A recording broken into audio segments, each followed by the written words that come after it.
Hello and welcome to this week's episode of the Contented Narrative. We're looking at Hogey the Birthday Dragon, by Teresa Fox. Now this one holds a special place in my heart because this one is actually written by my aunt.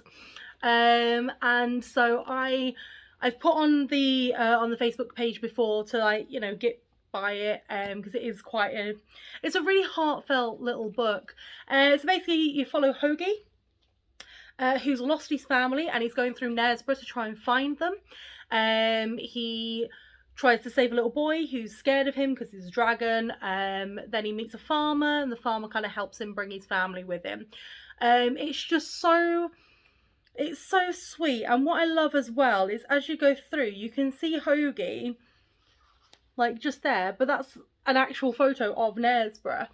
Like it's almost like you can follow Hogey's steps through Knaresborough because the photos in the book are from real places. And I've been to Knaresborough many times, and I'm sat there going, oh, and this is, where Hogey met the farm, and this is where Hogey saved the little boy from.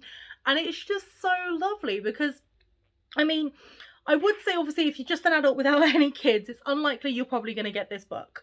I will hold my hands up because it is a child's book. And I know I've done young adult books and children's books before. But yeah, so this one's a child's book, but it is so sweet.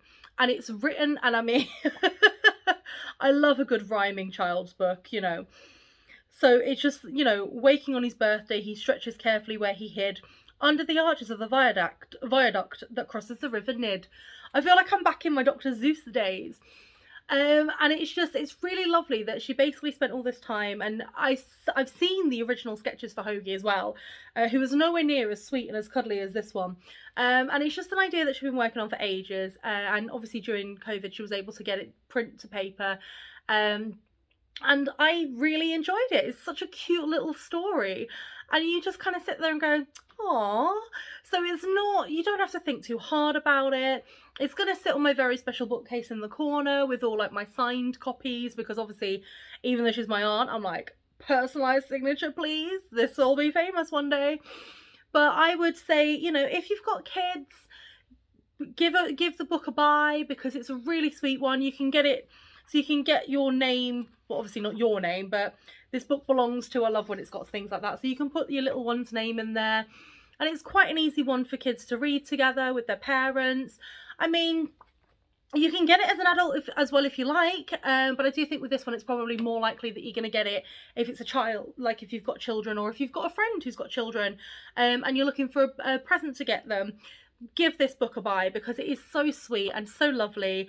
And if you ever get a chance, I don't know how many of you live up north. Knaresborough is just kind of near Leeds and Harrogate.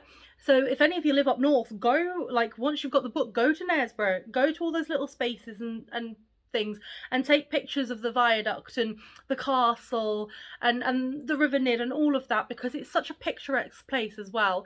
So it's nice to see these pictures in the book. But yeah, so for children it gets a 5 out of 5 because I can't really rate it any less than that because it's not exactly an overly complicated one to read. So it gets a 5 out of 5. But yeah, so definitely give this book a read. It's so sweet. And let me know below in the comments if you liked it. If you've been to Knaresborough, if you're going to go to Knaresborough again, let me know. But remember to always keep it contento.